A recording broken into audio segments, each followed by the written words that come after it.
राम राम मंडळी, कसं काय चाललंय मग तुमचं? आज ना उठने को मेरे को हुआ था उशीर, म्हणून मेरे को लेट हुआ आटपने को सब. मग जे दनादन माऱ्या मैंने पुशअप्स, मग सुपरमॅन बनकर आणि रेजिस्टंट बँड ताणकर बसली मी पीने को पाणी एकदम फुस होकर, म्हणजेच दमकर. उसके नंतर वॉक केल्या असा दनादन पटापट दनादन पटापट. मग केला मी वॉक, मग लागली मला भूक, खाऊन केलं मी काम, मग घेतला मी लंच ब्रेक आणि मग असं खादाडलं गपागप.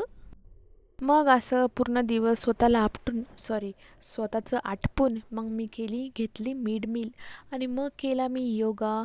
आणि योगामध्ये केली बॅक स्ट्रेंथनिंग एक्सरसाइजेस. और फिर मैंने लगाया ध्यान. आणि ध्यान असा लावला की काय सांगू तुम्हाला, सांगूच नाही शकत. फिर मैंने ना सोचा कि पाय मोकळा करायला पाहिजे. पाय मोकळा करने के नाद में मेरा पेटिच मोकळा हुआ और फिर किया डिनर. ये है आज की सेल्फी.